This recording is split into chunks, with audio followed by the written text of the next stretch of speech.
your description is better. So this isn't a fantasy at all. Oh, It's a dark romance. And I'm actually about 90% through reading it at the moment, which is really funny. Yeah. So this one has gone absolutely viral on TikTok. Everyone is talking about it. And I was like, I have 6, for some reason, I had Audible set up in the US and I had no idea it was running. And I kept getting all these Audible charges. And I was like, what is going on? And I finally worked out I had a US subscription. So I had 6 credits to use. And this is one of the ones where they had a dual narration. And it just looked really popular. So I was like, well, whatever, I'll just get through my 6 credits. So I started listening to it on Audible and I'm about 90% through now. Is it good? It's a dark romance. It's actually very funny. It's so weird because you look at this cover and you're like, this looks super dark. And it is a dark romance, but there's a lot of humour mixed into it. I would say it's a beginner level dark romance. Is there a lot of death in it? No. Oh. Yeah, there's like so what are they slaying? Well, I don't want to spoil something in the book, but it's okay. to do with something I think that happens towards the end. Oh, right. And yeah, so basically there's this girl, Ali, and she's a nurse and she's been watching these videos of a guy on Instagram that wears this creepy mask, like almost like those like sort of murderous killing masks. And he's like very sensual doing things in his bedroom. How it's on Instagram, I have no idea. But she just is addicted to watching his videos and she comments them all the time. And then he happens to be the roommate of a guy that she's seeing. Anyway, she ends up breaking it off with this guy and the roommate who's making these videos works out that she's single and likes his videos in a mask and so thinks, hey, I'm just going to experiment, break into her house and film a video in her house and see if she's actually into it or not. So it's a bit stalkerish. It's a bit very out there. There's like lots of kinks. Because you weren't sure you would want to read a stalker book. I know. And I didn't know it was a stalker book when I went into it, which is so funny because I normally would never have picked it up. I had no idea. All I'd heard about it was everyone's raving about it. It's a dark romance and it's funny. Give it a go. There's a lot of humour. And I liked the fact that there was humour mixed into it. Yeah, I wasn't expecting you to say there was humour. It is quite funny. I wouldn't say I would say it's lighter than the Mind Effed series. A lot lighter than that. All right. Yeah. I'd say the dark elements are sort of the kinks that come into it and then that sort of minor stalking that happens, but that's sort of explained how that came about later on. I do have to say, though, at 90% through this book, I'm now bored and I'm over it and I'm happy to park it on. It's gone that little bit too long. Yeah. It's too long. But it should have ended. The last 10% could change everything. True. It could. Tell me tomorrow, the day after. But, I was listening to it at the shops. I've been laughing out loud. I thought it was pretty good. But it's more, I guess, a pick-me-up book, something fun that doesn't require any brain power whatsoever. Yeah. But it does have, I do have to say, I've said it's quite funny, but just check your trigger warnings anyway. Check your triggers if you're looking at this book. Just do it. I don't want to be held accountable, okay? All right, let's move into the next one. Oh, God. Oh. Why do authors put these covers up? Why? I don't know. No one wants this on their shelf. I know. Even if I wanted to read this, I would struggle to pick it off the bookshelf and actually pay for it in a bookshop. I wouldn't want to be seen carrying around. You used to hear stories of people reading 50 Shades of Grey, but they would put a different book cover on so no one would know they were reading it in public. Although I've actually never read it. Maybe we should add that to our list. I actually have read it. Was it good? I don't remember it being great. It was very silly. It was very bingeable. It wasn't anything special. Anyway.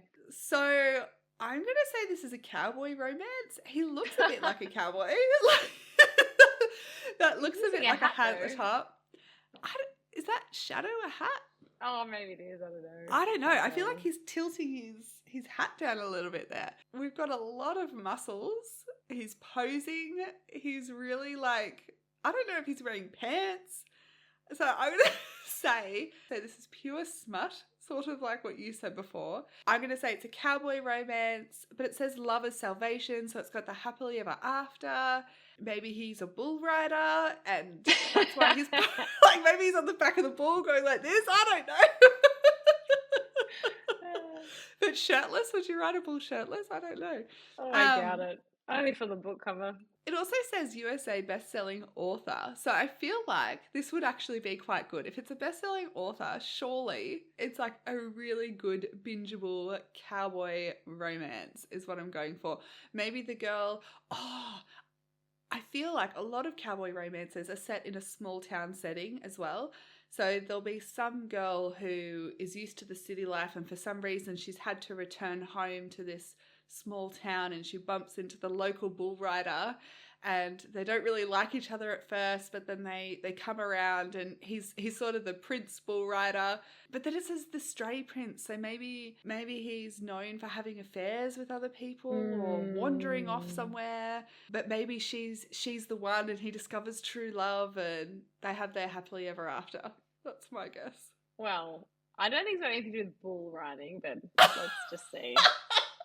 The tags are fantasy, romance, fae, paranormal, dark romantasy. So what? I ain't seen no cowboy anything there. And the synopsis says, it looks like it's actually book 2 of a series. I can't Like believe this is a fantasy. Yeah, I agree. It does not, like, he's certainly not a fairy. This is the write-up. I have your queen. Okay. If you wish to see her again, you know what you need to do. After months of peace, Queen Audra is doing her utmost to help Rosinth further cleanse itself of the stains her father left in his wake. With the steadfast Lord of the East at her side and her estranged husband returning to his duties in the Sun Kingdom, it would appear that order has finally been restored, but nothing is ever as it seems. A mystical land has awakened, and after being locked unto itself for many years, its king wants more than answers. He and his realm are in need of something else, and he'll stop at nothing to retrieve it. Hearts will break, blood will spill, desire will destroy. When two worlds collide, can love endure when vengeance must reign? I wonder whether this stray prince on the cover, is he the steadfast Lord of the East, or is he the estranged husband? Or neither. I'm going to go with the steadfast Lord of the East. Is that what you said? Yeah. I'm going to go with that. That's one of the guys. Yeah, that didn't really give us much, did it? So is that a... the first review basically says, fast-paced, fantastical, and action-paced. Ella Fields treats us to a damn good time in The Stray Prince. We spend most of that time in Beldine, the magical land of Fae, in this installment. It's a whole new landscape to explore, full of enchanted forests and magnificent creatures of all kinds. There's a new asshole wearing a crown thrown in the mix too. Maybe that's how it kind of sounds a bit like nothing's grabbing me about this. It's sounding very basic. Nothing, I don't know. But this cover is so far off. If I saw this on a shelf, I would think contemporary am I reading romance. the wrong book here? This just seems so not right. But anyway. I did not. Maybe this is the one. Some of these, I went into ChatGPT and I was like, ChatGPT, give me some terrible covers, like the worst covers for books out there. And this might have been one of the ones that popped up. All right. Okay. Moving to the next one. Here we go. Oh. Okay. In case we didn't need enough men with muscles shirtless. What do we have? Pen Pal by J.T. Geisinger. All right, Mr. Denim Shirt Man. Well, again, I don't get any fae or vampire or zombie vibes. I reckon he just looks straight up human, covered in tats. He looks like he would be in trouble with the law. I'm not going to say mafia, but some sort of bikie gang type, been in and out of prison type human. Type human. We got to clarify human as opposed to That's fairy true. or It's true. something else. I mean, the fact that it's called pen pal, he obviously, and again, I'm assuming these are all romance books, so there's got to be a female in here somewhere. So he's got to start some sort of We can't see her, but there's got to be one there. Well, there could be two there. It could be a why choose scenario, I suppose. Yeah. He strikes up a conversation with a female, and someone he doesn't know, and they start this back and forth chat. Maybe as part of his shady drug dealing business, he has a burner phone, and someone texts his burner phone because obviously this phone number used to belong to someone that this female knew. So they strike up this conversation, and then eventually, for some reason, they end up coming together, and she gets swept up in his world of gang violence and warfare, and maybe she's the one to sort of like set him on the straight and narrow. Okay, I thought you were going to go somewhere else with that, but I love it. Where? I thought you were going to say Poppy's Cherry or something. I don't know. Well, probably that too, I guess. So let's hear it. What is it? Okay, so this is the description on Goodreads. The first letter arrived the day my husband was buried. It was postmarked from the state penitentiary. I think that means a jail. Prison, so I'm just going to say jail. Yeah, prison. It was postmarked from the state prison. Okay, I need to learn how to talk. Take 3. It was postmarked from the state prison and contained a seal. Sorry. Keep going. What is this, a tongue twister? Anyway, we get it. The letters come from a state prison, okay? And it contained a single sentence. I'll wait forever if I have to. It was signed by Dante, a man I didn't know. Out of simple curiosity, I wrote back to ask him what exactly he was waiting for. And his reply? You. I told the mystery man he had the wrong girl. He said he didn't. I said we'd never meet, but he said I was wrong. We went back and forth, exchanging letters every week that grew increasingly more intimate. Then one day the letters stopped. When I found out why, it was already too late. Dante was at my doorstep. Oh. And there is nothing on earth that could have prepared me for what was happening next. Oh. So genres are dark is it a romance. Fantasy? No. It says human. paranormal though. Oh. So it says dark romance, paranormal, dark thriller, mystery. Can I look up a review or two? Although that might give too much away. Oh, well, you can cut this out if it's too much. But I just read one line that was grayed out. It says, "Tell your readers there are effing ghosts before they go into this book." What? So I don't know if it's saying that. What does that mean? Well, I don't know if it's saying that the two main characters are actually ghosts, or if there's just ghosts in general in the book. What? I'm more confused than I was before. Someone else is saying the genre should actually be titled paranormal erotic thriller. All right, well, I was obviously wrong with him showing up. Oh, I guess I said they would meet up at some point. You were sort of right. You were right about the dark part. You said not mafia. He wasn't a vampire. I was right about that. No. All right, let's go into the next one. What have we got? Okay, we're toning it down a bit now, I think. So, when the tides held the moon. There is a mermaid in the sky. That looks sort of odd, though. That's pretty crazy. I don't think that's a mermaid in the sky. I think the mermaid's in the water, isn't it? Are you looking at it upside down? Oh. No, I'm looking at it right way up. Yeah, you're right. I just saw the top person flying around. Anyway. Oh my gosh, you absolutely crack me up. It's by Vanessa Vida Kelly. Okay, this is definitely... Wait, I think this is man on man. Is it two male love interests? I mean, a mermaid has very long hair, but that doesn't mean much. No, but it's clearly... He doesn't have breasts. True. And he's quite muscular. Oh, maybe. Yeah, I think this is... Yeah, look, I'm going to say it's a male MM romance. I think that's the abbreviation for it. MM romance. I feel like clearly the guy falling from the sky is human. Maybe his ship has sunk deep in the ocean. He doesn't even realize that there's these mystical beings that exist. And there's been this big storm. His ship has sunk and he's sort of flying off the side of the deck and then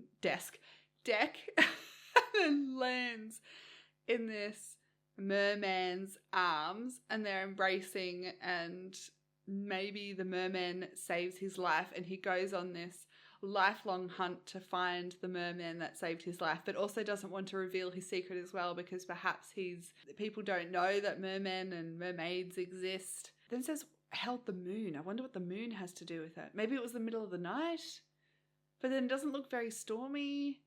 And then I feel like he has to be royal, because sort of like the symbolism around the title is looking like very regal. I think the man falling from the deck of the ship as well, he doesn't look super well off. So maybe he's from a poorer family and the merman is like some sort of royalty and this underwater kingdom, and they live happily ever after. That's all I got. The title has to signify a big event, because the moon drives the tides. So if the tides are holding up the moon, it's got to be something like out of this world event or relationship or being that's just like so monumental that, you know, the world stands still. Yes, true. True.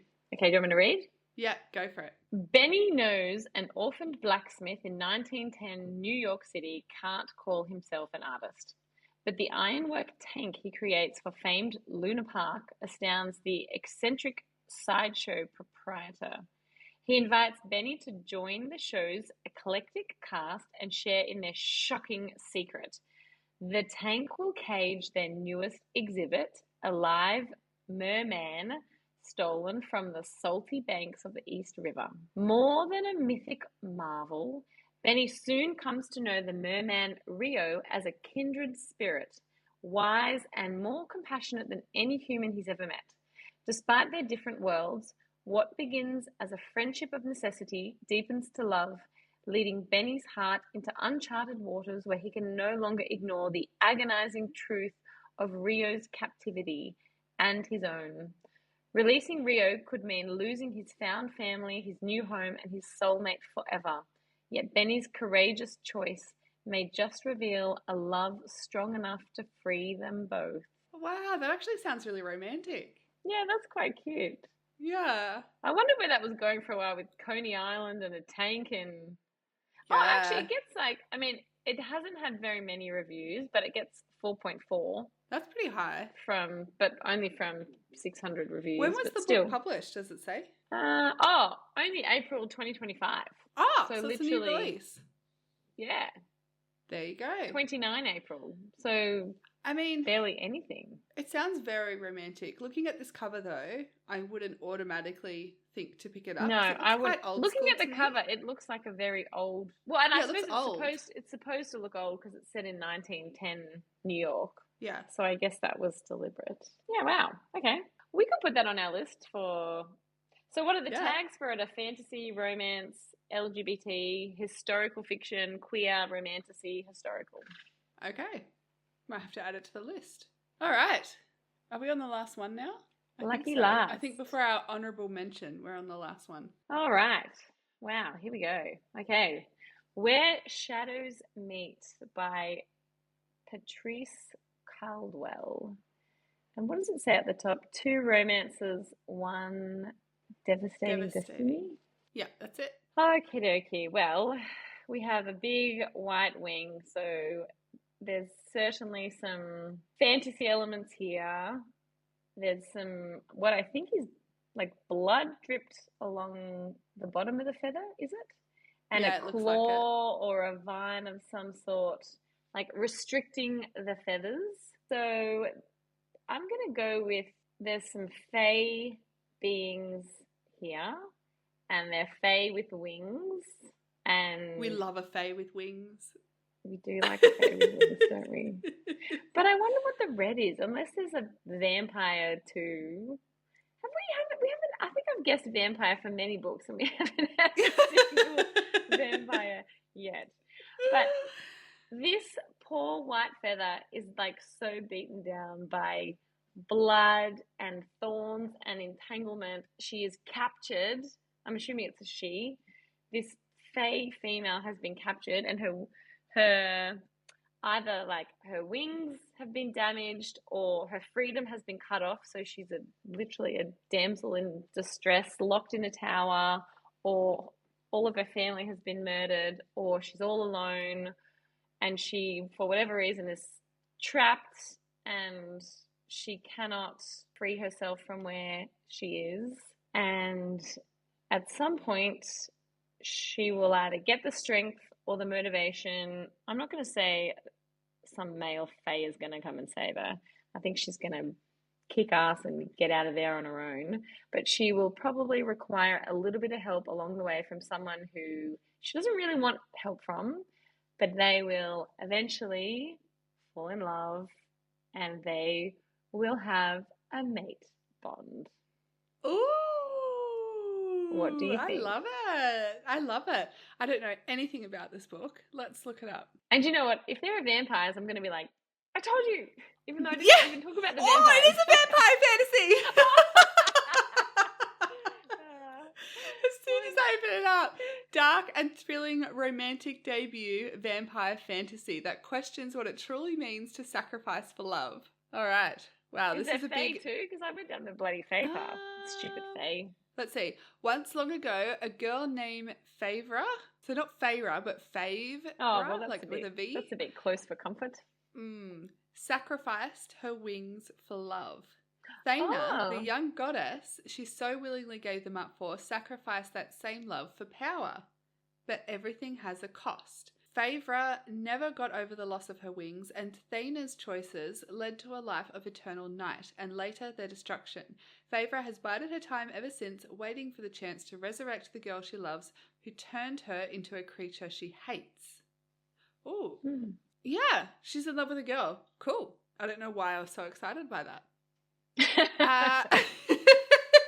I didn't mean to overemphasize that. I was like, hang on, did I read that right? Now, 1,000 years later, Layla, the crown princess of the Malakora, an ancient race that survives on human blood, must travel to the island of the dead when her best friend is captured during an attack on her nation's capital.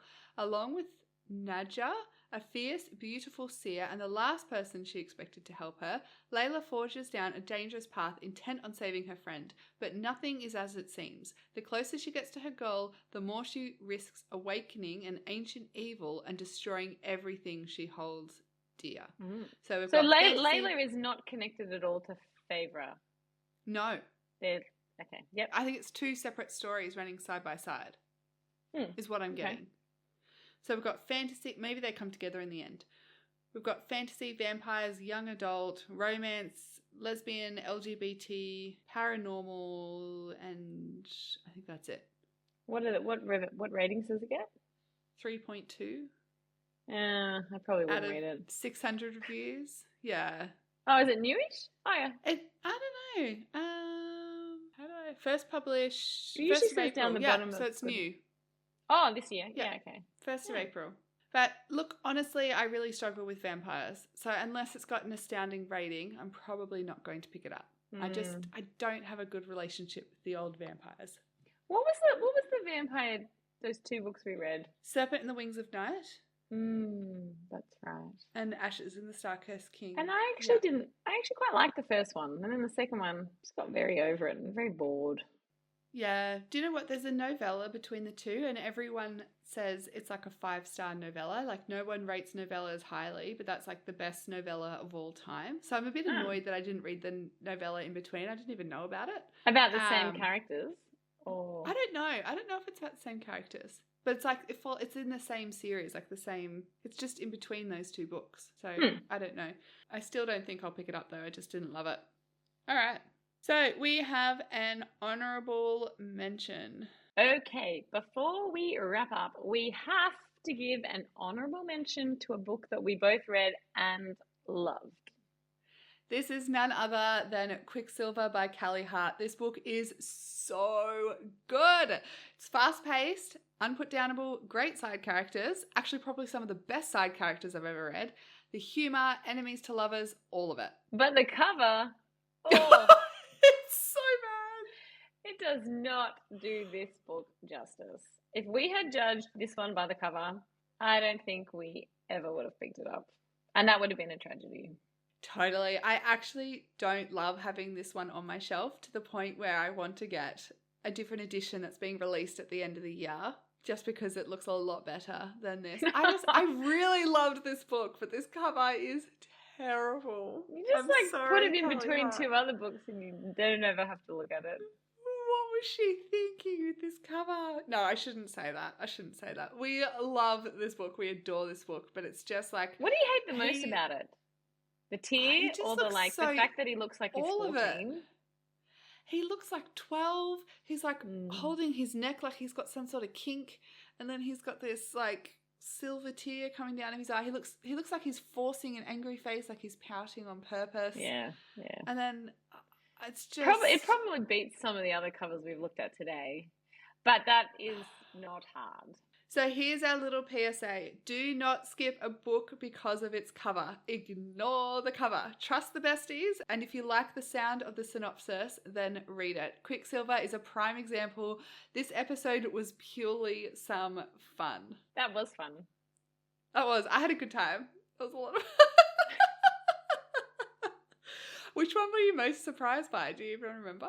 Yeah. Which one were you most surprised by in terms of what you guessed probably versus what? That horrific one that you said you were already reading that was the slaying one with my head. Couples who stay together, slay together. Oh, there's something like that. Slay together, stay together.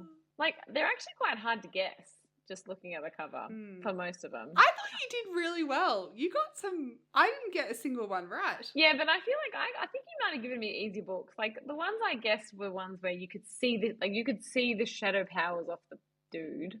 All right, well, that's a wrap from us today. So if you enjoyed the episode, make sure to hit that subscribe button, give us a big thumbs up, drop a comment below telling us which book you're dying to read this month. Or if you would like us to do another Judge the Book by the Cover episode, let us know in the comments below and even submit covers for us to review because we had a lot of fun doing this today. Until next time, besties. Bye. Bye.